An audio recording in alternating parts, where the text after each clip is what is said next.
Hi, this is John with John's Workshop. In this episode, I continue working on the Robinair 134Z refrigerant recovery machine. And in this episode, we're going to confirm that the compressor is actually the problem here and the thing that has been preventing refrigerant recovery in this machine. I just received the replacement Robinair filter dryer here right out of the box. Only took a couple days to get here, so I'm going to replace this and see if that has anything to do with the fact that I'm not able to get that recover pressure down below about 10 psi. So the first step is to do the recover. So we've done as much of that as we can with the compressor the way it is. So next is to undo these connections here. See if we can do that. Oh, those are tight. I think it's been a while since anybody had these off, so I'm going to have to use a pair of pliers here. Oh, there we go. I think I just got it loose. All right, we'll see what happens.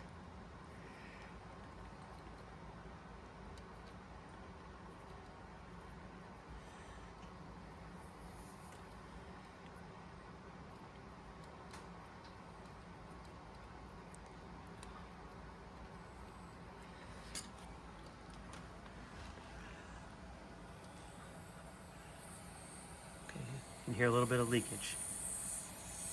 Just a little bit of Freon escaping there.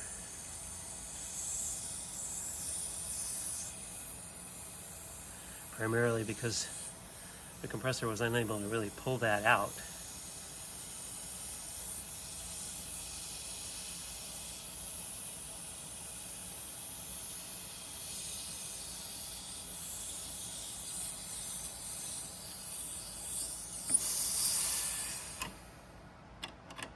All right, so that's the top one, and we're going to do the same down here with the bottom one. All right, and with both of these disconnected, you can pull this right out of here like that.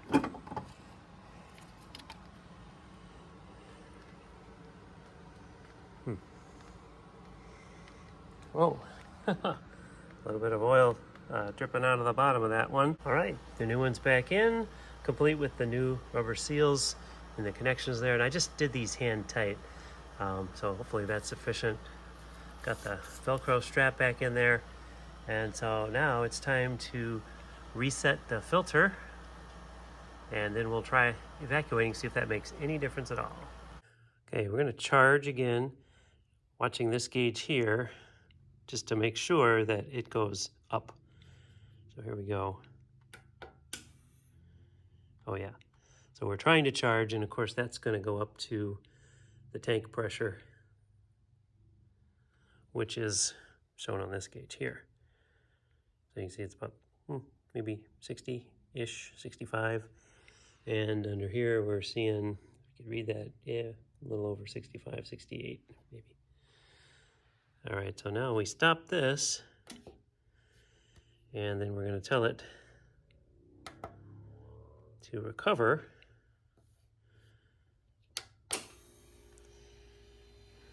And you can see that jumped way down, but certainly isn't going below 0. At this point, it looks like we're going to need to unload the Freon to get further in to diagnose the problem here. I just got the recovery tank from Amazon. Kind of a big box here, but let's take a look and see what we got here.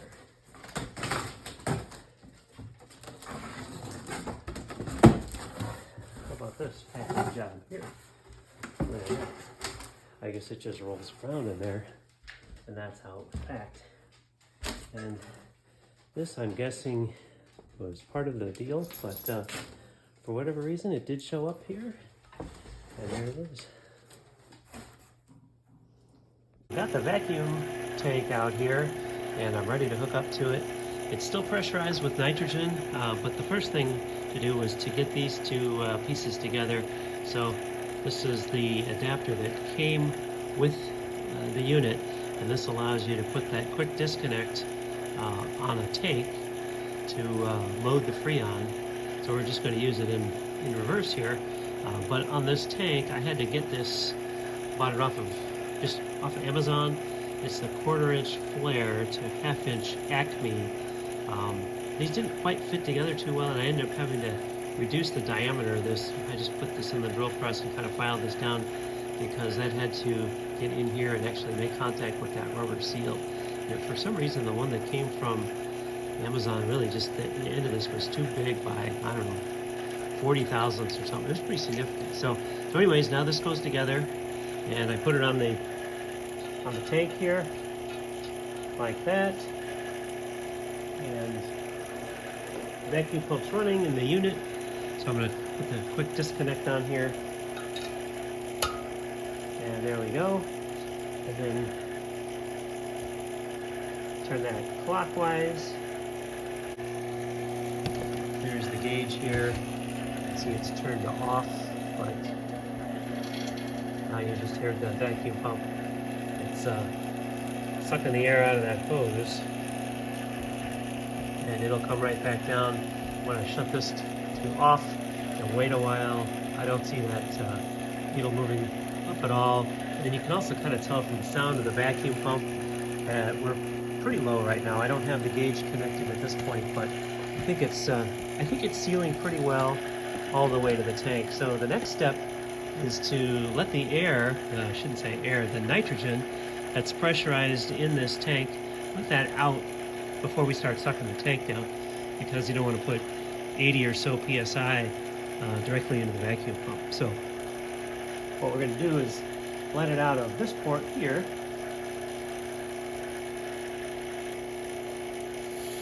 There you can hear just a little bit of pressure relief there. There's not much in there. I bet it's only 5 or 10 psi or something like that. All right, so the nitrogen is out, and what we can do now is open this, and we'll let you'll hear the vacuum pump change. There it goes. And we're going to evacuate the tank.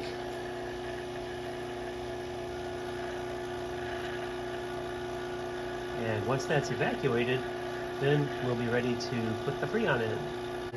Here you can see the tank pressure slowly going down. So it's going to run for a while here while we evacuate the tank. It's interesting, you can see I've got the oil drain bottle off, and that's the exhaust from the vacuum pump. But kind of interesting to see it shoot smoke rings out of there as it's sucking the air out of the tank.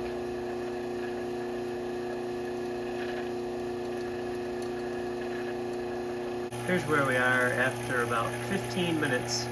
Now we're going to let it keep going and check back a little later. So after about an hour, we've only got it down to 6750, and it seems like the connector here, this quick disconnect, it's kind of, I don't feel like it's making real good connection, and when I fiddle around with it, you can see it actually got worse just by playing around with it here. So I suspect that these old quick disconnect fittings probably have a bad seal in them, and that's probably the source of the problem here. And let's see, I'm just fiddling around with it a little bit, and there it's jumping way up. So I think the next step here, before we go any further, is to work on the connector here and see if we can replace the seal inside there. If not, we'll probably have to get a whole new one. After trying with the hose that came with the unit, I couldn't really get that to make a good seal, so I ended up getting just a hose off of my manifold gauge set, and I just hooked that directly to the tank without any fittings. Basically just directly there. I've got my vacuum gauge on the other side. Both valves are open, and I've been able to get it down to 150 microns. This has taken about 4 hours to get down there, and that doesn't seem to be going too much lower. As long as it's below 500, I feel pretty good about this.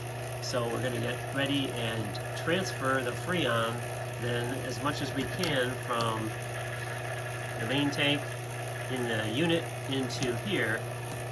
Alright, so here we are on the control panel, and I'm going to hit the stop button here, and then we're going to go to charge, and I'd really like to charge everything, so let's just see if we can bump this up.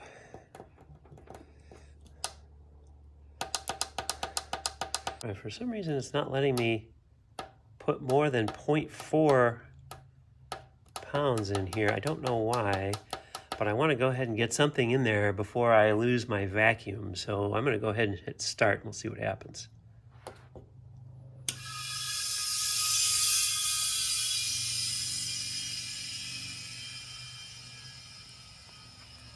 All right, you could hear the, oops, that was a mistake. I should have had this valve closed because I don't want to pressurize my vacuum gauge.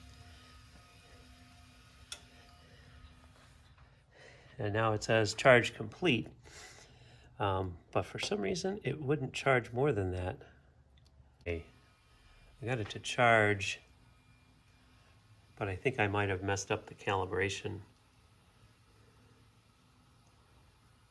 But I hear it.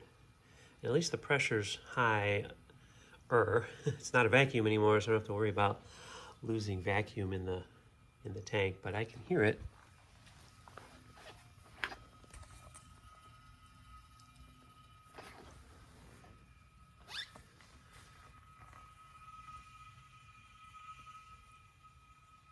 You can see the hose wiggling. So there's some liquid flowing through there.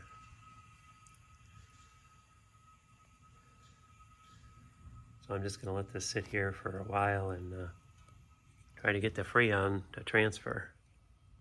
Well, I tried getting the Freon out of the tank by just using the method of charge, where you just set charge, and I really could not get much out of the tank. Essentially, you got liquid refrigerant and vapor in here, and then we got liquid refrigerant and vapor in there. I thought, well, if I put this outside where it's colder and I had a heater kind of running on this one, I'd be able to push out most of the Freon. Well, that doesn't really happen. What ends up happening is, and this is the tank pressure here for the unit here, and then this is the tank pressure in the outside tank. What happens is a tiny little bit of Freon moves between the two, and then the pressure drops here in the white tank, and in the recovery tank it goes up a little bit, and then stuff stops moving.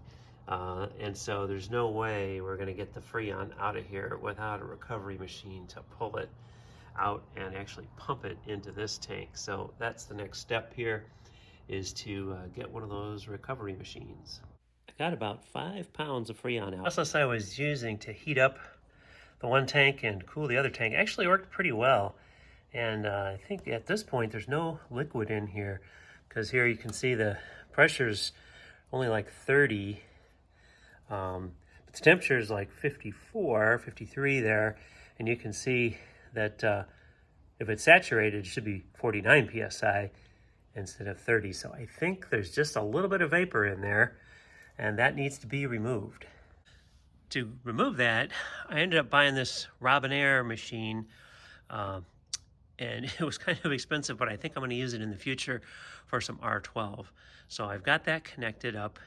Of course, there's the tank where we're trying to get everything out of there. No vapor left at all either, before we start to open the system and figure out what's going on with that compressor.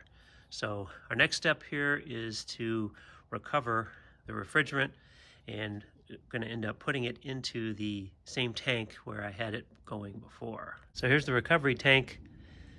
I ended up getting about 5 pounds into this, and I think that's probably just about all that was in the original white tank there. So I'm going into the liquid side here with the output from the recovery machine.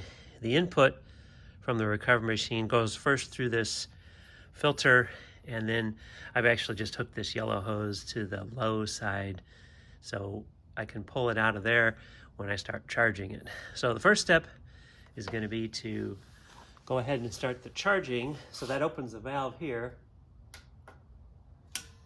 Okay, so now I should have pressure. Well, once I open the valve, there, now I have pressure on this side. So this is the input side. So I'm trying to suck it out of the white tank, And so I'm going to open this a little bit and let the air bleed out.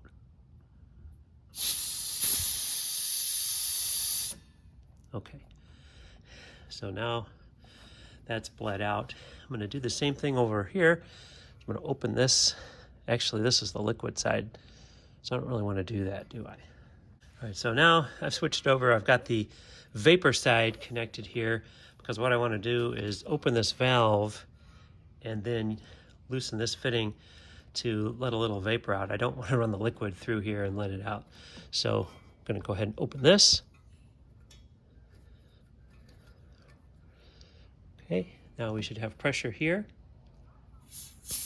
There, you can hear it. Just going to blow the air out.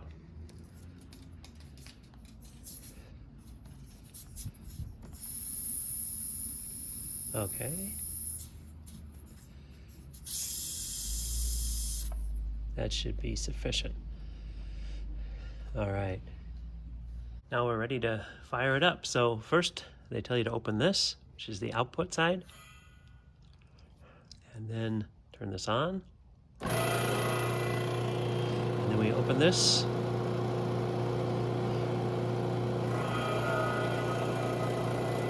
Okay, so we're pulling vapor.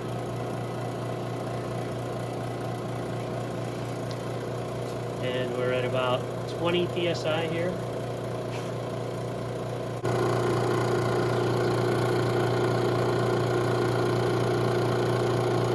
Now, looks like this may take a little while.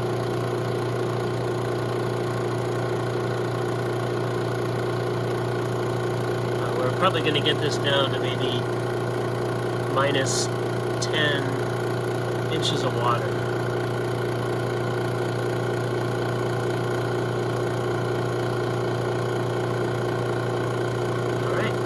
Check back in a few minutes. About 5 minutes or so, and you can see where we are here. This gauge is a little bit harder to read, but we can read this gauge here, and it's telling us we're maybe about minus 15 inches of water, something like that. So made some pretty good progress. It's interesting. The weight is telling us that we had a half a pound in that tank, in the storage vessel there that came out. So it's probably a good thing we recovered that and didn't just let that go out into the atmosphere. See here, we're approaching minus 20 inches. May let this run a little bit longer to try to get a little bit more out. About 15 minutes total. We're well below the minus 20 inches of water there, so we're definitely cleared from an EPA regulation. We have to be minus 10, but we're well better than that. And on the readout here, it looks like it's jumping around maybe around 0.54 pounds that we actually pulled out of there. And so at this point, we're ready to shut off the recovery machine. So first step is we're going to shut the tank off here. And then at this point, we can shut the machine off here and shut these guys off.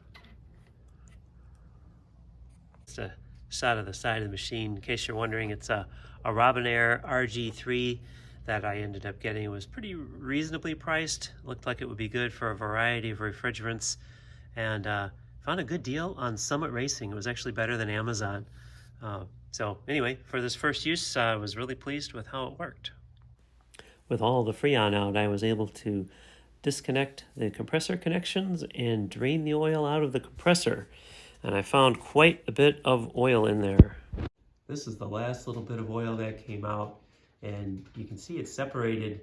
There's some kind of contamination in there, but I got 28 ounces out of that compressor, and the spec says it's supposed to have somewhere in the neighborhood of 10 to 13 ounces, so more than twice the spec.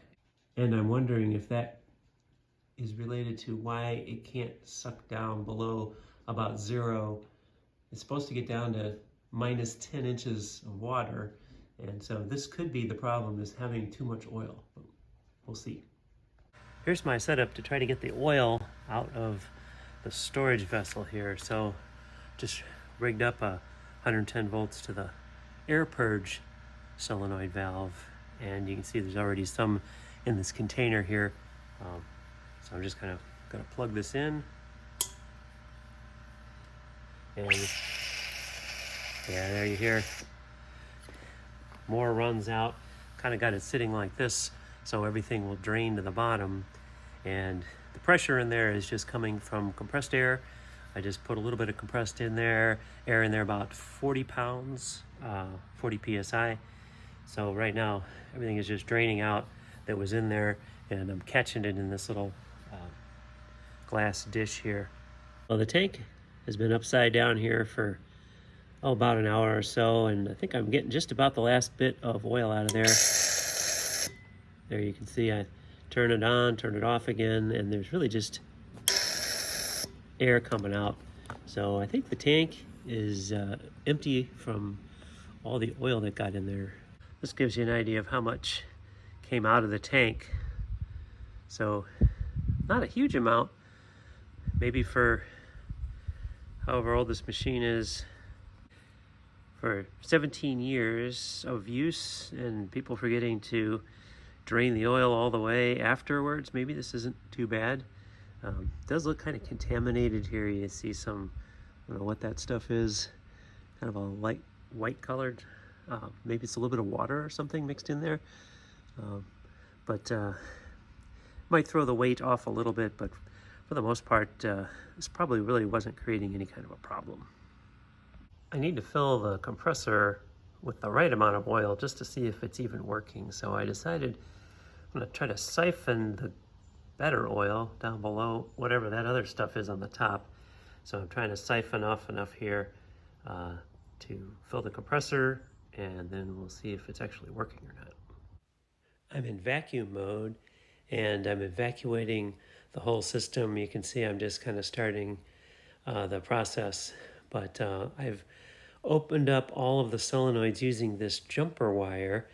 So it's just 110 volts, and I jump it across all of the solenoids. So the first one is that one down there for the oil dump, and then the wire continues on up here, and I've got all of these 3 solenoids jumped so that they're all open. So as the vacuum pump runs, it evacuates the entire system. Getting ready to put a little bit of Freon back in the system, and so here's our recovery tank where we put in 5 or so pounds, and I just got this running here straight into the low pressure side here.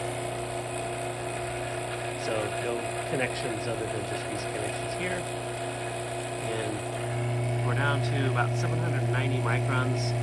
We're running for about an hour. I'm guessing there's still some outgassing to do in the oil, but this may be good enough to just check to see whether the compressor is working or not. So it's working to recover here. It's so far I got 0.24 pounds, so we really haven't gotten much recovered yet. Here's the tank pressure. It's only about 10 psi here. Here's the low side, 45. So it's compressor is compressing. I've got all the fans turned off so you can hear what's going on. Compressor's running here. It's really pretty quiet.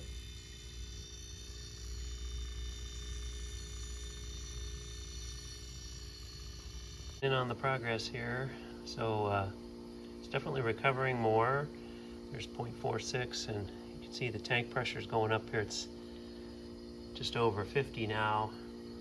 Low side, it's pulling that down just below 20. So we're making progress. It's a few minutes later, and we're still continuing to recover. You can see it's up to 0.6. Tank pressure is about 65 or so, and on the tank side, recovery tank, we're down to maybe 15 psi. So the compressor is certainly doing something here. I mean, it's pumping. It's pumped, half a 1.6 pounds so far. There's a compressor running, and seems like sounds pretty good. You can hear refrigerant moving through it. Definitely warm to the touch. So I'm going to close the tank valve here. I had it on the vapor side, and what this should do is check to see if the compressor can pump this yellow hose down. That was the original problem. It just couldn't get that down below 0.